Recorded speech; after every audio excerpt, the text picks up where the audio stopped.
whakarongo ki te tangi a te korimako. Kōrero flowing out the hooker force. Kaupapa relevant, kaupapa out of bounds, kaupapa exigent, kaupapa paramount. Nā ko nā whakapiri mai ki te kaupapa tino whakahira whakarongo pi kari mai. Hare mai, o Taringa hare mai. We gotta gather up close everybody. Gather up close everybody. Kani move that body. Kani move that body. Kei ngā ihui o ngā maunga puta noa I te ika Māui whakawhiti I te moana raukawa ki te waipou. Nā mu tēnā aroa atu koutou katoa. E hono tonu mai nei kia Taringa o tira. Merere hoki ngā mihi kia koutou. E noho ana ki mamao I tua nui atu o ngā ngaru tuatea o te moana tā pokopoko a tā whaki.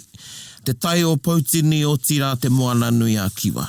Anei māua ko te puaheiri, tēnā koe hoa. Tēnā koe. E mihi nei kia koutou, o tira kia koe te tuahine, Erika meheme whakarongo ana, ka nui te aroha kia kōrua.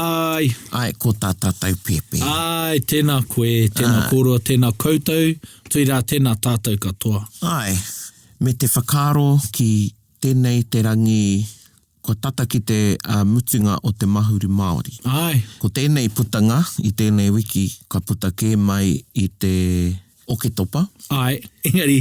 E haere tonu ana te mahuru Māori taketake nei, engari te mahuru kōrero Māori kua hiki. Ai, no reira e tika ana kia kōrero tia tonu te koe te reo Māori. E me ana koe, me ana koe. Ka pai. Koea. Kia koe, tētahi pātai, pēhea e pēhea tēnei kaupeka kia koe, kua whakatangata whenua tia tēnei kaupapa, ki rote ia koe, pēhea o whakaro mo tēnei mahuru. Tino pai, I wānanga tia tērā e māua ko te kuratai aho I te wiki nera, mō ngā kaupeka o te marama, me te aha koa tā māua tautoko ana I taku hoa I arangi mā tāmua, engari, ko tētehi mea pai o ngā Māori, ko te kakara o te whakaaro Māori I roto. Kia ora. No reira, ko te kimi I te, kia pono tātou. E pai ana kia Pākehā tātou I etahi wā. I roto I a tātou whakahaere. Kia Māori etahi wā. He ua kia tātou te kimi I te mārenatanga o e rāhuatanga I ona wāra. Kao me pēnei. Engari, ki etahi atu kaupapa, e pai ana kia pīngore. Kia pīngore tātou. No reira, kui nā tā māua wānanga I te wiki nera I ngā wā I te wātea. Ka pai. Hoi anō, tērā tau e whakaro ana kia huri ki te mahuru Māori tūturu nei. Hei te whiro, hei te tīria rānei. Ai. No reira, tērā. Nau mai hoki mai e te iwi anei kia Taringa. Whakapāhotu nei te piki, taone piki auahi o te awamatu. I raro I ngā manakitanga a te wānanga o Aotearoa. Mauri ora. Koina tētehi kōrero ki tētehi meheme ia ka tihe, ka tihe ia, ka mea koe Mauri ora. Hio rite pai ki te bless you neha. Ana. Ana. Ki au nei e pai ake. He pai ake, kia ora. He whakaaro Māori ka mutu hei whakahoki o tātou whakaaro ki te oroko hanga mai o te tangata. Kia kura waka, Ana, koea. Ai, no reira, tērā. Tātawa kiwaha e hoa. He aha te aha. E hangai pai ana ki tā tātou kaupapa nea. Ai, kuia. E nei Patapatai, mena. Ai. Ka kite ai hea te aha. Ai, koinei ko te Patapatai, tēnei hōtaka. Ai, hea te aha, e rua ngā mata o te hea te aha. Ko te hea te aha hua ari nei, hua mārama nei pea. Pen heri te ki te e aha ana te aha. E aha ana te aha. Hea te kaupapa, hea te take, hea te kōrero, hea te... Tai hoa kia taiki reira ka mōhio hea te aha. Hea te aha e hoa? E aua, me haere tāua kia kite ai hea te aha. Ai. E haere ana tātou ki te hui. No reira, koira tērā hea te aha. He rere ke noa ke I tēnei hea te aha. I kōrero ahau ki a koe, kia whakarongo mai ki a koe kōrero hea te aha. Hea te aha. Kāre e aha. Ai. Kāre kui aro mai. He kore take noiho. Ai. Ne? I etahi wā hei aha māu te aro ake. Ne pēnei te tongikura Pōtatau. Kia mau ki te ture te whakapono ko te menui, ko te aroha, he aha te aha, he aha te aha. Kia ora. Ai, no reira, hei aha e tahi atu āhuatanga. Koera te tikanga o So tērā, nothing else matters. Ko te manamutu o te whakapono. Yeah. Ka pai. Ai. He rite tonu taku haere ki te whare korikori tinana, ki te whakaheke mōmona, he aha te aha. He aha te aha. Ai. Aha kua ua mai. Ai. Aha kua puaheiri mai, whitikana mai rānei e te rā. O i tērā, ko te horapaki o tērā, e haerana ki te engari kareko i te kite i ngā hua, ne? Ai. Āhuari te ki te auare ake. Ka pai. I reira, he rereke anō te auare ake. E kōrero ana mo, waiho te auare ake ko kōrero tāua ki tērā. Engari, koina te hea te aha karepe i te tino whakamahia. Ai. Ka pai. Ai. No reira, koera tērā kiwaha e te iwi, me ona whakamahi ngā e rua. Ai. So, he aha te aha, to see what the haps is. He aha te aha, nothing else matters. Ai. Tērā, he aha te aha rānei kare e hua i puta. He aha te aha, so nothing came of it. Ai. Tērā, koia no tēnā. Ai, kia ora. Ai. So there we go. Koia. Ka pai, nō reira, ka huri ki ngā pātai. Ai. Patapatai. Kia hene me huri tāua ki tēnei pātai nā te mea hāngai puana ki ngā kaupeka o te tau. Alrighty. Hea te wairua o te pātai. So, no reira tēnei pātai, e kōrero ana mō te whakahaerenga o te tau mātauranga. So, talking about the educational year. So, one of our listeners has asked whether Te Wānanga Aotearoa would consider changing their terms or educational year to that of the Māori calendar, the lunar calendar, as we all know that we follow the Gregorian calendar, or what we say is the educational calendar, meaning terms, semesters in the tertiary sector. So this listener is asking us whether we would consider that. Ahau nei, e harau i te taiurungi. E hara hoki au i te poari. Kia ora. Engari kia aro tāua ki tēnei pātai, kia titiro o tātou ki te ao e whakapono nei tātou, te ao o tātou mātua tūpuna, koe nei te ao. Ka mutu kaere tātou e āta mōhio ana ki tēnā ao. Ai. Ko tā tāua e mōhio nei ko ngā kōrero tuku iho. Kia ora. Engari, kia tirohia tērā ao, māma nei, i tēnei wā o te tau, e ki nei e tai ko te koanga. Ai. Kia tainui, meki, ngā kaumātua, kua kōrero mai ki au mō ngā kaupeka o te tau. Kua ki mai e rua anake ngā kaupeka. Kia ora. Ko te raumati, ko te hotoke. Ai. Ko te wera, ko te maike. Ai. Ko etahi ka kōrero mo te hotoke, te takurua rānei, te koanga. Ai. Anei te koanga, ki etahi, te raumati me te ngahuru. Ngahuru, ai. Hoi no, kia aro au kia whakamahi au i te kupu koanga nei. No reira, kei te koanga tātou, Ai. ko tēnei te wā, i ngā wāmua, ki te whakarite māra. Kia ora. Ki te whakatō kai. Ko te kai nui i ngā wāmua, ko te kumara. Kia ora. Engari, ko nā kai i a tātou i nāe nei, he rereke no ake i ngā kai, nā kai a o tātou tūpuna. Ai. Nai nei, tai ana e tai kai te whakatō i te hotoke, pēnei i te kāpiti, i era momo. Ai, ka mutu e kai tono ana tātou i ngā kai, i ngā hua raumati i te wā o te hotoke. Ai.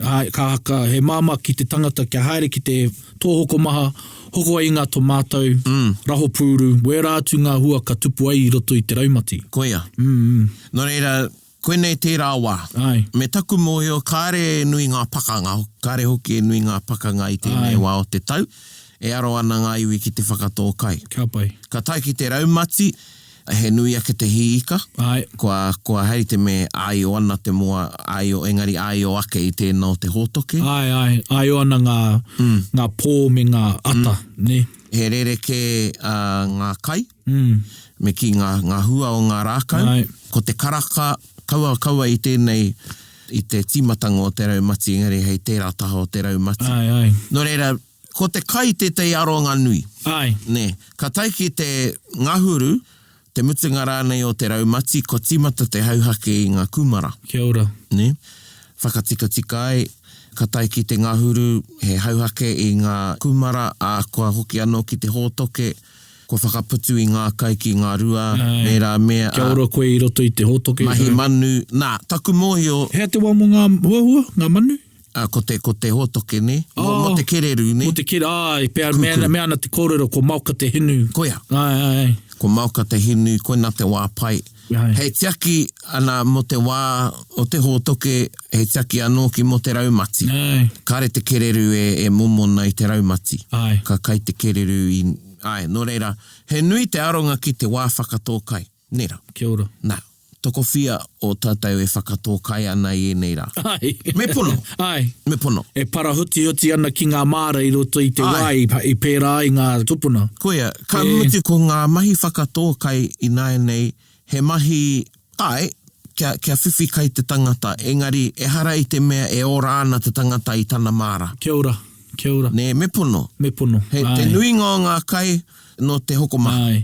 Mo te Māori, he whakahihiko, whakapakari rānei te Māori. Kāre kia kore. Kia titongi te korokoro. Koia, kāre kore kei wahora e tehi, ko te wari te kaupai heneti o ā rātou hua whenua no ā rātou māra. Kia ora. Whakapono ki tērā. Engari, he pai heneti iti noiho tērā. Ai, tika.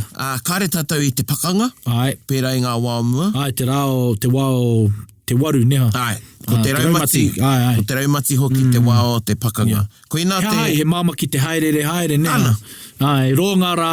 He roa ke ngā rā, he mahana. He mahana. He māma ke te noho puni. Kia ora. Ka mutu e haere ana koe ki te tango i ngā kai ko oti. Kia murua ngā mahi ngā tēnā. Ana. Kia ora. Nō reira tērā, kare ngā whare wānanga i ata tuwhera i te raumati. Ai. Ko te wā mo te whare wānanga i ngā wāmua, ko te hotoke. Ko te hotoke. Te me ua ana, he makariri, ne pai ake te noho ki ro whare i te rāwa o te tau. Ka motu, ko ngā wānanga i aua wā, mō ngā reanga teitei, mō ngā classes, nei, ana he? O koia. Kare tukua te ware ki te wānanga, ki te whare wānanga. Ai, kia ora. Kaue pāpauri, i tērā kore te engari pono. He pono. Kare tukua te ware ki te whare wānanga. Ai. Koe tai whānau rānei i āhea i te tuku i ā rātou tama ki te whare wānanga, tamariki. Ai. Ko tiro rānei ki te whare pora. Ai. Ka tukua koe tai i tohu e te tohunga kāo, koe nei tama pai ake me ako i ngā mahi a rongo. Ai. Na mai mo te māra. Ai. Nā, ki o tātou tūpuna, harei te mea he teitei ake te tehi mōhiotanga i tehi atu. Ai.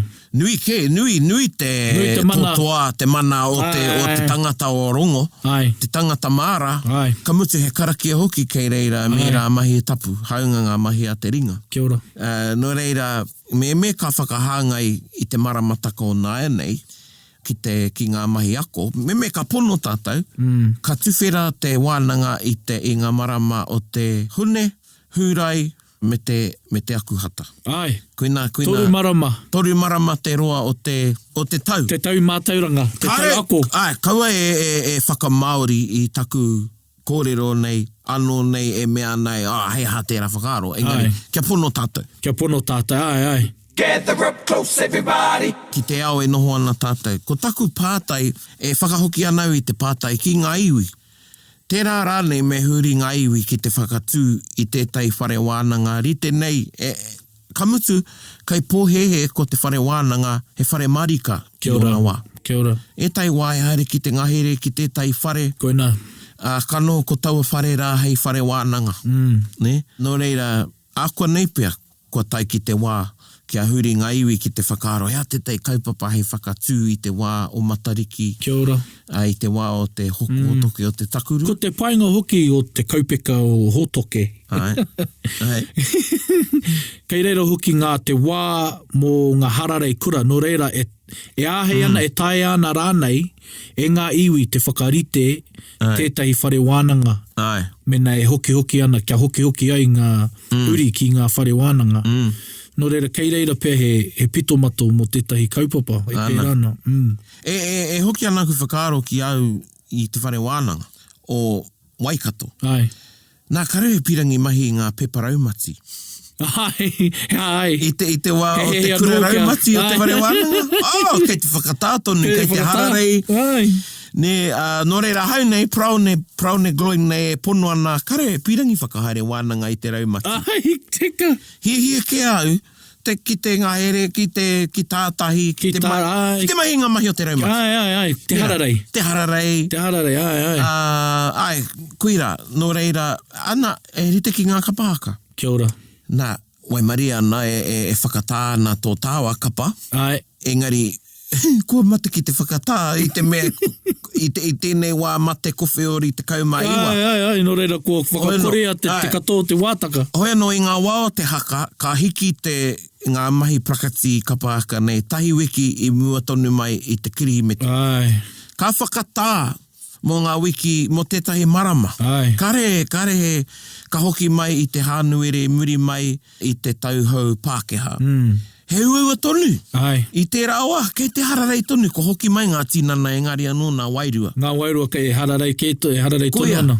Nō reira, koinei ngā pātai ki te tangata nāna nei te pātai i tuku mai.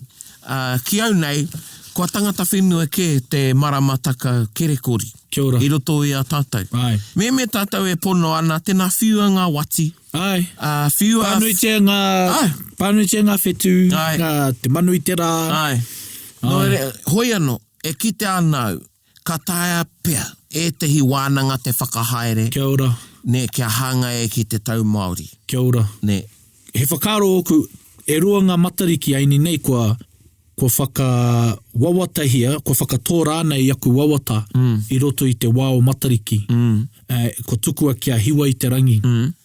Koina tētahi mea Māori kia hau nei. Nā te mea e pīkau tonu ana taua e whakatinana rānei i taua wawata, i aua wawata i roto i te wā o te hōtoko e te raumati. Raumati, kia kore ai e mate ki te whakatō i tētahi wawata mo te tauhou Pākehā.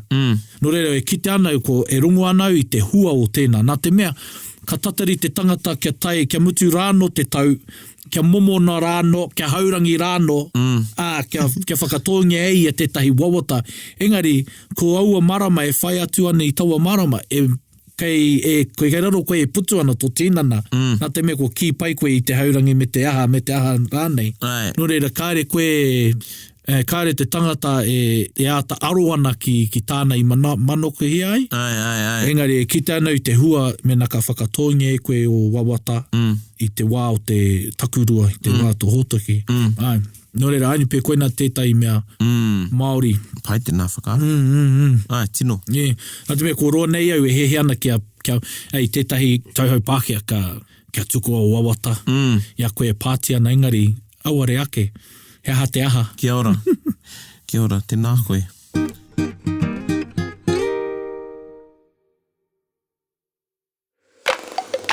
Patapatai. Ko tētai atu whakaaro, ki au, ko whakahangaitia e tahi mahi Māori nei. Ne, ara, i te wā o te raumati, ko te wakaama tērā. Ai. Ne, nui te hunga kei te mahi wakaama i te wā o te raumati. Ko tāpui te hanuere neha. Ana.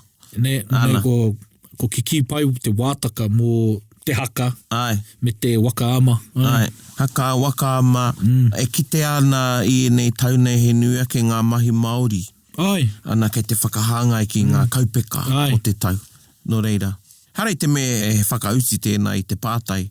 Engari, mā te aha i te wānanga. Mā te aha i te wānanga i te tuku whakaaro rānei kia huri tau. Koia. Te tangata i tukuna mai te pātai, te tuku mai te pātai. Ana, mā tātou anō tātou e rā whakaaro e whakamātau. Ai.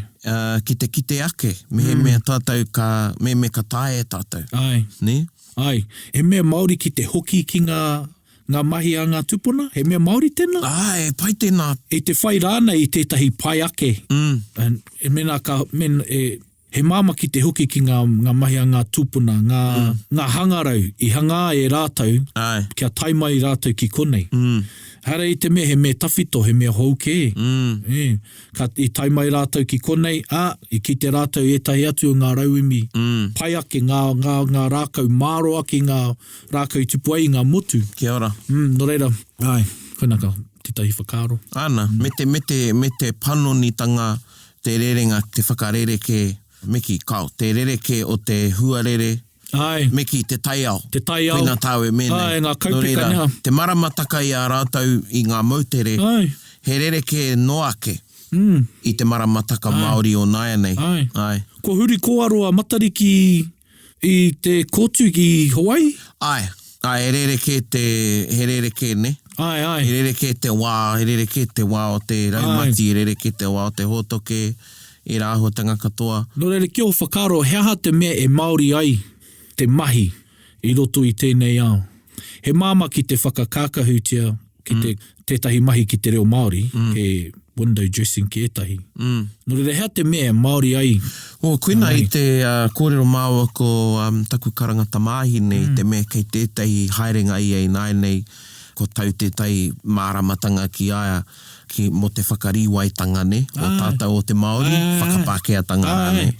Ka mea, pēo whakaaro ki te whakariwai. Tau me pēnei te Māori me te, ai, tautoko. Kia te, hoi anō, he nui te kōrero tia o te whakariwai, e kōrero Pākehā tonu ana tātou. Kia ora. No reira, mehe tātou ka pono ki tērā, tēnā kau e kōrero Pākehā. Ai, kia ora. I te mehe nui ngā ahau nei e tino whakapono ana ki te wairua i roto i tō tāwareo. Kia ora. Kaore i roto i te reo Pākehā. Kia ora. He pērā anō. Ko aha kuara te pai, te matatau o etai o tāwa, o tō tāwa, o tāwa hoa, ahau nei ki te whakamāori. E kore tonu e kapohia e te kupu Pākehā, te wairua, te matu o te kupu Māori, he pērā anō, te kapua te reo Māori, te reo Pākehā. Ne? Kei reira. Ne? I pānui au i tētahi whakatauki. Tai anō ka hoko i tētahi kupu puka whakatauki Pākehā nei. E mea nei tētahi whakatauki, katoa ngā kai whakawhiti reo he hori. Neha. Ai te mea, ko te matu o tēnā whakatauki, ka mahu e tonu e tahi āhuatanga. Nā, tirohia te... E tahi wā me mahu e tahi āhuatanga kia mārama ai. O e tahi kupu, tētai a te whakawhiti. Tētai a te whakawhiti, kia ora. Nā, ko te kia huri au ki te paipera. Ko te paipera i tuhia tuatahitia ki te hūrai. Kia ora. Engari ki tētahi reo hūrai hi prū nei, kaore i te kōrero tia i e nei. Kia ora. Kei te whakapai tonu, ngā tohunga hūrai o nāia nei, ki etahi o ngā whakamauritanga, o tō rātau reo take. Kia ora. No re raha koe he hūrai e nei, tatu ati ki ngā ruanuku hūrai nei, kaore i te tahirau pai heneti, te pono o te whakawhitianga o te paipera tuatahi. Nā te me ko ngaro. Ko ngaro te whakawhiti. Me mahara, i kāre i whakawhitingia te paipera hūrai nei ki te reo kriki. Kriki, tuatahi. Koia, kaua ki te rātini, kaua ki te ingarihi. Ki te kriki. Ko te kriki... Kamuti taua wā, kāre anō te reo ingarihi i hanga. Kāre anō te reo ingarihi kia whānau mai. Kia ora. Ne? Kāre anō a ingarangi kia whānau mai. I tērā wā. Ko te reo kriki, te reo... Mātauranga. I tērā wā. Ka tirohia e tai o ngā tohunga o tērā takiwa o te ao, e tai o ngā rōmana. He reo anō tō te rōmana. Engari ngā kōrero mātauranga i whakaakona tonutia i roto i te reo kriki. Kaua i roto i te reo rōmana, e pērā rawa te tapu, te mana o te reo kriki, ne? Nā e pērā anō. No reira, te reo o te paipera i whakawhiti, i timata mai i te reo hūrai, take o mua, ki tētai reo hūrai, kaua pē o nāene, engari tētai reo hūrai āhua mārama nei ki ngā hūrai o tērā wā, kātai ka whakawhiti ki te kriki. Ko kura huna, mera ati, kātai ka whakawhiti ki te rōmana, o te rātini, ana i te rātini ki te reo ingarihi, ne? Ana ko taua reo ingarihi anō rā, a ehea nei wana whakamauritanga, wana whakawhiti ana. Ne? No reira, tērā. Tērā. I te kōrero tā mo te aha. Mo te pēhea te whakamauri a te tangatai ai anō. Ke pono anō tāua, he rereke noa ke te reo e kōrero ana tāua. Nei tēnā te reo ngā tūpuna i rere mai Hawaiki. Kamuti rereke. Te aro i a rātau a tāua kōrero i tēnei watuna. E whakapono anau, he rite ake tō tātou reo ki te reo o Tahiti. Te reo o Rarotonga, te reo o Hawaii. Koira ke tō tātou reo i te rao. Ka mutu ko ngā tūpuna tahi rautau, rua te kautau pia. Kia ora. I muri mai te tatunga mai o ngā waka, he rereke. Engari ara e tehi mātāpono kei roto i tō tāwareo. Te mana. Kia ora. Te tapu, te wehi. Era mātāpono i roto i tō tātou ao me a tātou kupu. Ne? e whakapono anau kārerereke. Kia ora. I roto i ngā tahirau ruarau. Koera ngā mea Māori ai, te mahi, te mātauranga rānei. Ko te mea rereke ana e hoa ko tō tātou whanaungatanga ki e rā kupu. Ai, Ne? tika. Ko tō tātou whanaungatanga ki e rā kupu. Nō reira, haunga te toto, ki au ko te reo tētahi āhuatanga e Māori ake ai tātou. Kia ora. I te ao, i te mea tai ana e tāua te reo te kawe ahakoa keiwhia tāua. Kia ora. Tātou e no ana, e kōrero ana. Ai. Te taia te wakaama, ai, he taonga te wakaama, te taia taku wakaama te mahi ki roto i Makitānara. Ai. Ai, he mahi Māori te tāmoko. Kāre te katoa i mōhio ki te mahi tāmoko, kāre hoki te katoa i tāmoko ngia, engari i mōhio te katoa te Māori ki te kōrero Māori. Kia ora, ka hoki anō ki taua kōrero, e hara i te mea, koina te mea e take ai te tangata, koina te tino tuakiri nā te mea. Kei tēnā iwi he tāmoko, kei tēnā iwi he mahi wakaama, engari hea te mea motuhake, motuhinga rāne o te Māori ko tō tātou reo neha. Ai. Pērā i ngā iwi take puta noa. Ai. Kia au ko te reo te tāmoko o tōku tuakiritanga. Kia ora. Ne. Nō reira, kuira ki au, kuira tētahi mea nui ko te reo Māori. Kia ora. Kuinei ki au te ngako o te kōrero tāhimi, ko te reo te mauri o te mana Māori motuhake. Kia ora, ai. Ai. Pai. Tēnā tāua. Tēnā. Pai tēnā wānanga. Ai. Mo taua pātai. I wareware au e pātai i takoto Yeah. i tētahi. I te mahara to taua hoa ka... Angiangi ngā kōrero. Ka angiangi Kare ngā kōrero. eke. Ai. Ao, ka pai. Nō reira, tēnā koe Jamie Hareb. Tēnā koe. Patapatai. E tīpako ana i te pātai a Maira Lewis. Yeah. E kōrero na mo te rangahau Māori. Mau e pātai. We are learning how to... E pānui. Yeah. Tēnā koutou, so we are... No tua whakarere tēnei pātai. Oh, Maira. So that's problem. So, Maira Lewis, I hope you're still listening. Tō manawa nui. Tō manawa nui. I hope you're still listening, Maira. We're going to message you. Merua taurawa. Yeah, e whiwhi whakautu ai koe. Kāroa ke hoki. Hoi anō. That's pretty quick. So from 2018, Ai. Maira Lewis asks, we are learning how to present rangahau Māori in an almost academic manner this year. And my mates and I struggle sometimes with finding ways to present our ideas in a tuhinga without repeating the same phrases. Our reo is a spoken language for sure. However, as we are growing to exercise our knowledge of it in a different way, we are faced with different challenges. Is this kupu tuhinga something you could expand on? Te reo tuhi. He rawi ki au tēnei pātai. Yeah. Tērā te wā i tono au, i tohu ngia, māku te kōrero o te panekiretanga e tuhi. Ai. Te tikanga mā tāti moti tuatahi, i te me koia te tumu whakaraia o te kaupapa. Ai. Katai ka tuku mā pou ka tuku mā te wharehuia, ka huri rātau kia pānia rao ko Leon, ana ko au ko hau ke te mea, ko au te waku-wakunga o te kāho. Iriro māku, engari kāo, kare au i whakamauri tērā homaitanga, hei waku-wakunga kāho. Ki au nei Me honore. Ai, ara e honore tērā, no reira. No reira, i tīmata ki te tuhi, ana pēnei i tēnei, kāri pai ki au te rere o taku kōrero. Ai. I te mea, i te whai au i tētahi anga Pākehā nei. Kia ora. Tuhinga roa nei ne? Ai, tuhinga roa nei. I tīmata te panekeretanga i tēnei tau, ko tīmoti rātau, ko wharehua, ko paunga, tohunga, te me. Ka. Ai. Yeah. Mutinga ke mai nei o te Pākehā. Ka noho au, ka whakaaro ana ki tēnei... Whakaaro anō? Ai. Ka mahara ke, tēnā, kia tīkina e au, e tehi o ngā whakatauki, rite tonu nei te kōrero tia. Kia ora. Hei upoko. Kia ora. Mo te tuhinga roa nei, mo te tuhinga.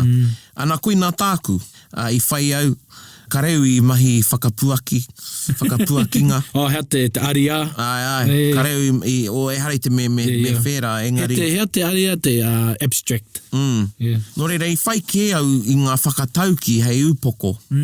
Me te ata... Hei kōrero tangi o whakaaro nea. Ai. Me ngā whakaakoranga. Ngā kaupapa rāne e hāngai ana ki au a whakatauki i roto i te panekiretanga. Hei whakaatu ki te hunga kāre anō i tai ki te panekiretanga kore rawa rānei e tai ki te panekiretanga, he aha te panekiretanga. Ai, nō reira, he pai tēnei pātai. E wānanga nui tēnei ki oku nei whakaaro. Koe nei tētahi o ngā ia tāua e kore ana me pewhi e Māori ake ai. Nā, kia tirohia ngā e harau i te kairangi, nō reira koutou kei a koutou o koutou tohu kairangi, me aku hoa tohu kairangi, tēnā koutou. Poia reo i mā, i tuhia ki te reo. Ai, tuhia ki te reo, ana e wero ana tēnei whakaaro oku i tōku whakaaro anō, mā te reo anake e Māori ake ai. Kia ora. Ne? Ai, he Māori ake, ai, tuhia ki te reo Māori, ai, tino pai rau atu. Engari, me pewhi e Māori ake ai. Ai, kia pai. Ko te mate, kua whakai koe, ka haere ana koe ki tētai whare wāna ngā whērā, e whakai ana koe ki ona tikanga ki ona ture. Koe apea. Nā ko nā ture o te tuhinga roa pairua kairangi rānei, me pēnei, ne te kupu whakataki, te aria, te ahara me o tātari hanga. Te tikanga APA, te tikanga footnote rānei. Nō reira, te taia tērā te panoni. Engari, haunga tō reo Māori, koira te mea nui, he pewhia te whakatakoto i o whakaaro, ke whakaaro kia rere ai te whakaaro Māori. Ai, kia haunei kei te tikanga o te tō kaiarahi, your supervisor, ne? So mena he Māori, he Māori tō supervisor. If your supervisor is Māori and has a Māori view, a lot of the times they've already written their doctorate, well, they have to, then they're able to give you that guidance and how to write an academic body of information with a Māori tone. Ai, me tō kakara. Ai, me tō kakara, with your style, with your own, Haunga no tō tuakiritanga me engari ko tō kakara ne. Me uru. Ko te raru kia tāua, kia tātou nei kāre whakaiti ana e ngā momo whare wānanga kia pērā, neha. Ai. You know, it's... He ruaki o rangahau, i o rangahau. Engari, ko ki te tāua i tahi o ngā mera he karaki i te tīmatanga. Ai, tika. E rāhuatanga. Ai, no reira, tērā. Kia kā, kia koe maera. And also... I've read a few abstracts. I like reading abstracts. And the mihi, always go and have a look at the mihi and a lot of kairangi. Now, you know, the amount of research you put into your mahi, I would encourage you to do the same with your karakia, because I've read some karakia in there and I'm like, Tēnā koe. You know, get some... Anō nei koina te mahi whakamuti ngā kāre ata aro ake. Nei ki tērā mahi. Yeah, it's an afterthought for some, and you can tell. And so if you're being, you know, with some integrity in your mahi, your karakia should be just as integral, because koina tō karakia. Kia ora. Kōrero poto mo te pātai a Radia Vera. Me kei te whakarango tonu mai koe. Radia Vera? Ai. Tēnā koe Radia Vera, another old question from 2018. Is there a name for speaking in a combination of te reo Māori and reo Pākehā? Is it disrespectful to write and speak that way when practicing? Te reo kukupa. Ne? Te reo kereru. Ai. Ai. Kia koe he kino tērā? Kei te aho o te kaupapa. Kei te aho o te kaupapa. So this is what I tell my colleagues in that. If you're going to start with te reo, do a nice heading, a nice greeting. Tēnā koe, ngā mihi kia koe kia koutou rānei, ngā mihi o te wā. And then break, next paragraph, your kaupapa. If it's going to be in English, and then finish with some reo. Unless they are pronouns or nouns, proper nouns, then don't use it. And it's up to you, but if it doesn't taste nice, don't do it. Because I know some people, they go, we're coming together to have this kaupapa, which seems quite appropriate at the time, at the moment, but yeah, that's how I would do it. Ai. Ai, kuia. Pea kia koe. Me whakaaro nui. Yeah. Kuia. Yeah. Ai. Yeah, so just be considerate. He opaki ne, he opaki tērā ahuatanga. Yeah. Engari, tērā e tahi kupu kua tangata whenua ke, i roto i te reo o Aotearoa nei, pēnei te hui. Yeah. Te whanaketanga ne. Whānau. Yeah. Te whānau. So, rāhuatanga. Yeah, so it's a progression that we use whānau, hui, those type of kupu that have become more common in Aotearoa within Pākehā or English communications. And that's fine, and it gives it a casual tone. Aye. But if you're having trouble with translating, there's always the old kupu app. Haere mai. Wai, pai tērā wānanga e ho? Yeah. Ai. I tino wānanga. Ai. Tēnā koutou i ngā pātai, tēnā hoki kura Tōku rua manawa nui. No. Manawa roa rānei. I nei tau e rua. Nadia Vera and Maira Lewis. We'll message you if you haven't heard. And also Alison McCulloch will answer your question sometime. Ai.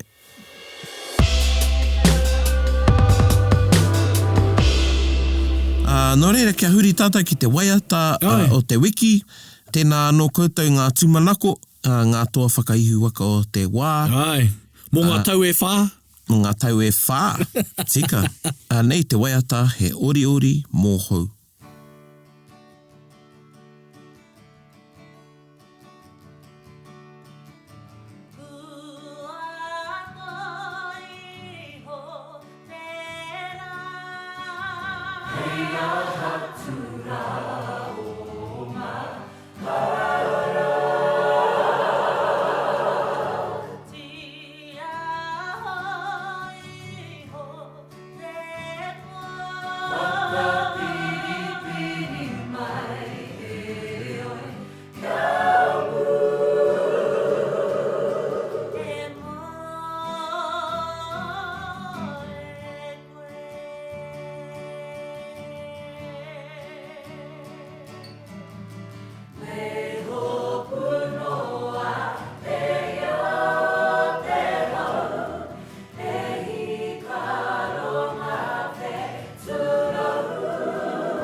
Kia rōreka mai tā tātou waiata. Ai. Ai, ana koina te pai o te Māori, ne? Tā tātou. Tā tātou. Tēnā koutou ngā tūmanako.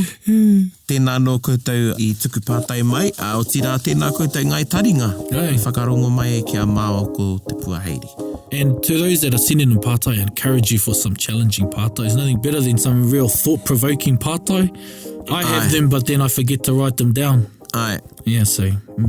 He kōrero whakamutinga māku ki a koe. Ko āhua waia haere ki tō whaia, tō ingoa te puaheiri. Neha. Ai, ko rongo ai whakamahi ana. He rākete tēnā. Ai, he... Hoi no e mihi ana kia koe te iwi. O tira, ko te aroha nui tonu ki a koe te tuahine Erika. Ai, mai e. Kia tau ngā manakitanga kia koe te koto whānau. O tira, kia koe te katoa e te iwi. Hei kona mai rā. Bit whakaronga, bit kari. Gather up close, everybody, buddy. Taringa. Yeah, tahuri mai ki yo. Whakarongo ki te tangi a te korimako. Kōrero flowing at the hook force. Kaupapa relevant, kaupapa out of bounds. Kaupapa exigent, kaupapa paramount. Nā kona whakapiri mai ki te. Kaupapa tino whakahira. Whakarongo pi kari mai. Hare mai, o Taringa, hare mai. We gotta gather up close, everybody. Gather up close, everybody. Kani move that body. Kani move that body. Taringa, he mea tuku nā te wānanga o Aotearoa, nā te māngai pāho I tautoko. To listen to more episodes, search for us on your podcast app and subscribe. Taringa, whakarongo mai.